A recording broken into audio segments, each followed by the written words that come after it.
So বন্ধুরা, আজ ready হয়ে গেছি।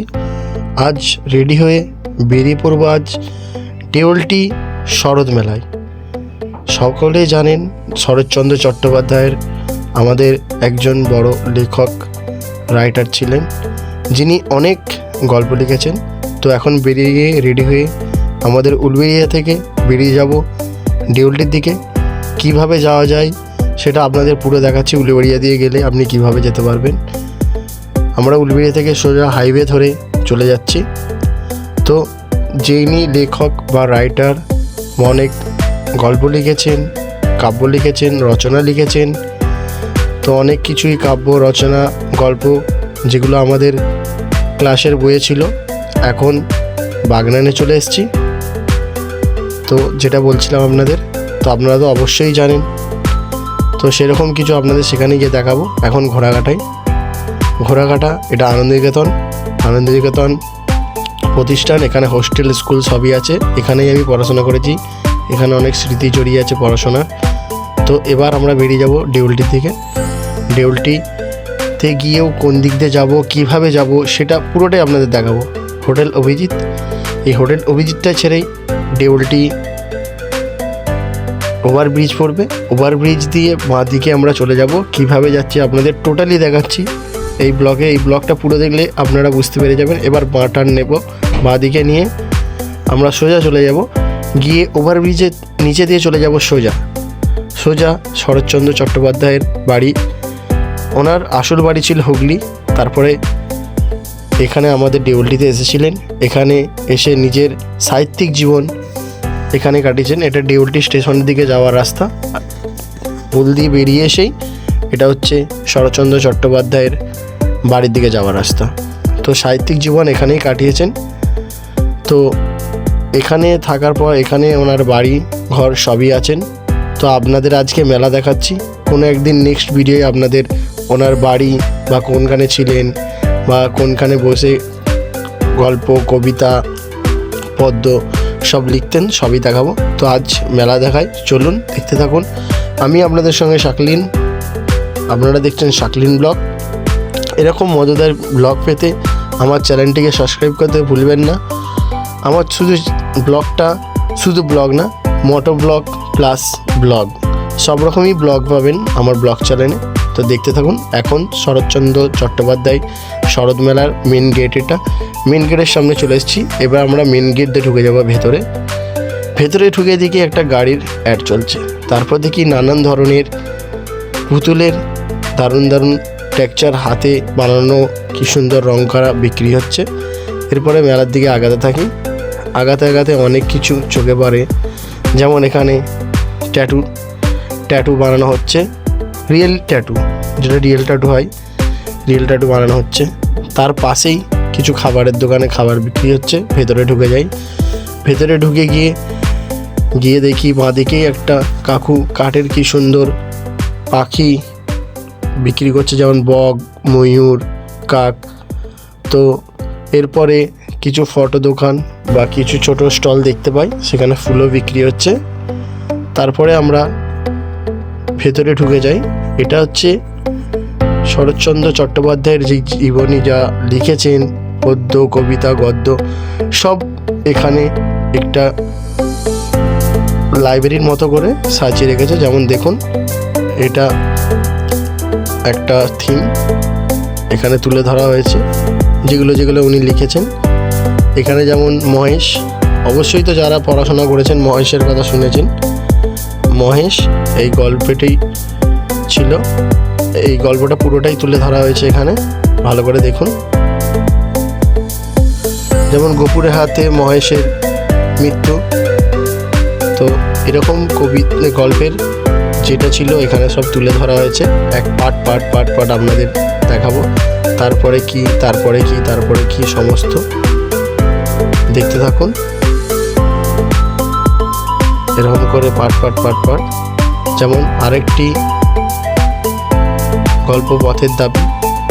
তো আপনারা তো জানেনই পথের দাবি আমাদের ক্লাসে ছিল, সম্ভবত 6, 7 নাহলে 5 এরকম কিছু একটা ক্লাসে ছিল।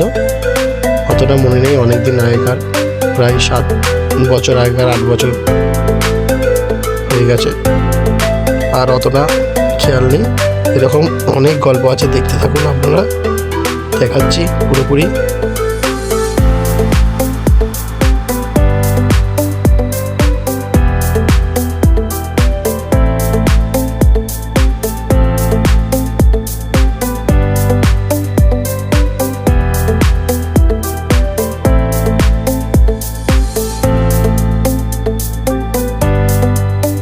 এবার দেখাতে দেখাতে আপনাদের কাছে চলে আসি কিছু সায়েন্স প্রজেক্ট নিয়ে। এখানে অনেক বাচ্চারা বসে আছে যারা সায়েন্স প্রজেক্ট দেখাচ্ছে, যাকে বলে বিজ্ঞান প্রদর্শনী। এই ভাইটিকে জিজ্ঞাসা করছি আমি, ব্যবহার হয় 4 চাকা গাড়ি কিংবা বাইকেই ধরুন, সেটাকে নর্মাল গিয়ার ব্রেক বলে, ঠিক আছে, গিয়ার, ঠিক আছে। কিন্তু হাইড্রোলিক জিনিসটা কি, এটা অনেকটা পাওয়ারফুল হয়ে থাকে। হাইড্রোলিক ব্রেক যেটা বলছি, হাইড্রোলিক সিস্টেম অনেকটা পাওয়ারফুল হয়ে থাকে। হাইড্রোলিক আজকে কিসে কিসে ব্যবহার হয়? হাইড্রোলিক দেখবেন সাধারণত জেসিবিতে ব্যবহার হয়। জেসিবিতে হ্যান্ডেল থাকে, যেটার সাথে মাটি তোলে, সেটা হাইড্রোলিকের সাহায্যে ব্যবহার হয়, ঠিক আছে। মানে বুঝতে পারছেন হাইড্রোলিক কতটা পাওয়ারফুল হবে, এটা কতটা রানিং আছে দেখুন,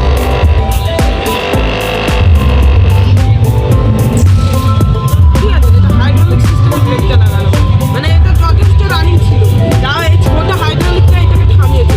মানে রিয়েল হাইড্রোলিক তাহলে কতটা পাওয়ারফুল হতে পারে আপনারা ভাবছেন? আজকে 80% মানুষের কাছে হাইড্রোলিক সিস্টেম রয়েছে, ঠিক আছে,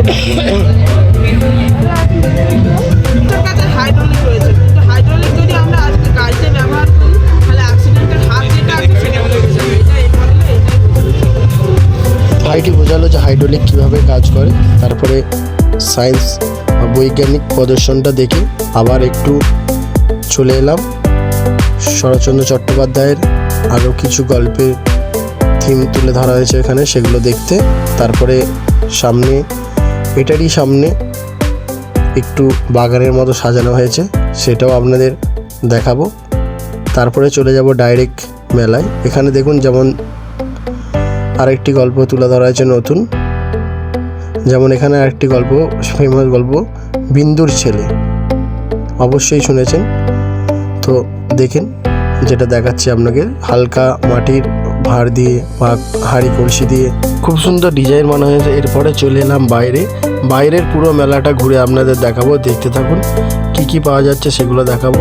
আমার চোখে এই জিনিসটা খুব দারুণ লেগেছে, কাপড় দিয়ে তৈরি এই ফুলগুলো, পদ্ম ফুল, গোলাপ ফুল স্টাইল। এরপরে আরও নানান দোকানে চলে যাই, দেখতে থাকুন। পুরো মেলাটি আপনাদের ঘুরে দেখাবো।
সপ্তাহে একদিন নৃত্য অর্কেস্ট্রার বলুন যাত্রা বলুন হতেই থাকে। তো আরেকবার মেলাটিতে বললাম সব থেকে ইউনিক জিনিস আপনাদের আর বলতে হবে না। 25 টাকা 30 টাকা হরেক মাল তো এখানে চলতেই থাকে। হরেক মাল 30 টাকা 25 টাকা 30 টাকা 25 টাকা এরকম। তো মেলায় আরেকটি জিনিস ভালো লাগলো, খুব ভালো আমাদের, বিশেষ করে যেটা আমার ভালো লাগলো, এখানে চাবি রিংয়ের একটি দারুণ দারুণ চাবি রিং পাওয়া যাচ্ছে, সেটা আপনাদের দেখাবো। চলুন, তার আগে কিছু বাচ্চাদের খেলনার দোকান বা কাপ প্লেটের দোকান এগুলো একটু দেখে নিলাম, তারপর দেখাবো চাবি রিংয়ের দোকান।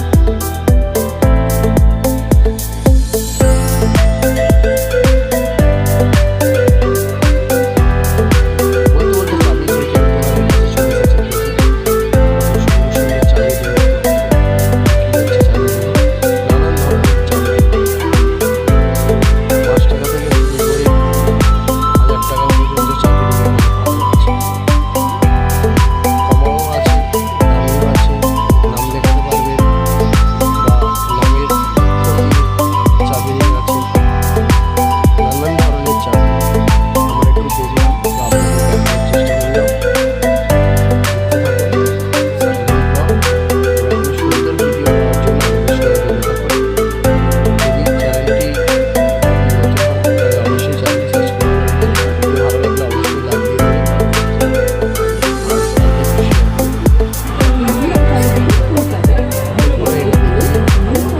এরপরে মেলার স্টলগুলো দেখি, বাইরের দিকে বেরিয়ে যাবো। তার আগে ভাই খুব চেষ্টা করলো বেলুনটাকে ফাটানোর, কিন্তু ফাটাতে পারলো না। তারপর আপনাদের দেখালাম একটু কাপ প্লেট দোকান, আবার একটি খেলনা দোকান। এরকম তো আমার আগের ব্লগগুলোও দেখেছেন, পুরুলিয়ার রাসে বা বাড়িগঞ্জ রাসে। তো এটা আপনাদের কোনো রাস মেলা না বা বাড়িগঞ্জ চাঁদ মেলাও না, এটা একটি মেলা। আর এখানে কাকিমা দেখছি বাচ্চাদের খেলনা নিয়ে বাচ্চা হয়ে গেছে। প্রায় যারা মেলায় আসে, মেলায় এসে বাচ্চাই হয়ে যায়, বাচ্চাদের মতো বায়না করে। তো কাকিমাকে দেখলাম বাচ্চাদের মতো দাঁড়িয়ে, তারপর দেখলাম একটা আচার দোকান, নানান রকম আচার বিক্রি হচ্ছে। সব ধরনের আচার এখানে পেয়ে যাবেন, বা যেমন পাচনকারী কিছু জিনিস বা চিপস এই দোকানে পাওয়া যাচ্ছে। যারা এই 2024-এ এই মেলা এখনও ঘুরে আসুনি, অবশ্যই গিয়ে ঘুরে আসুন। এবার আপনাদের কাছ থেকে বিদায় নেওয়ার পালা। তো আস্তে আস্তে বাইরে বেরিয়ে যাওয়ার আগে দেখি যে এই কাকিমাটা কি সুন্দর চুড়ি বানাচ্ছে বা ঝাঁকা বলুন, ঠাকুরা বানাচ্ছে আর বারবার আমাদের ফিরে দিচ্ছে যে কী করছে রে বাবা। ঠাকুরা বুঝে উঠতে পারছে না যে আমি কী করছি। ঠাকুরা বেশ বাঁশের বলুন বা তালপাতার বলুন, তালপাতা বা বাঁশ নিয়ে খুব সুন্দর হাতের কাজ করে সেগুলো বানাচ্ছে। এটাকে কি বলে অতটা আমার ঠিক জানা নেই, ফুলো না কি বলে। তো যাই হোক, এটা দেখলাম তালপাতা দিয়ে ভাইটা খুব দারুণ দারুণ ফুল বানিয়েছে, বানিয়ে রং করে বেশ দারুণ দারুণ রং করে বিক্রি করছে। খুব কমই দাম দেখলাম, আর জিনিসগুলো সব খুব সুন্দরও লাগছে। তো বিদায় নেওয়ার আগে এই 2-3টে জিনিস আপনাদের দেখালাম। অবশ্যই ভালো লাগলে গিয়ে ঘুরে আসুন বা ভাইটের কাছ দিয়ে গিয়ে কিনুন। আরেকটি ইউনিক জিনিস আপনাদের দেখাই মাথাটা। তো বন্ধুরা, আজ এতটাই, দেখা হবে আবার।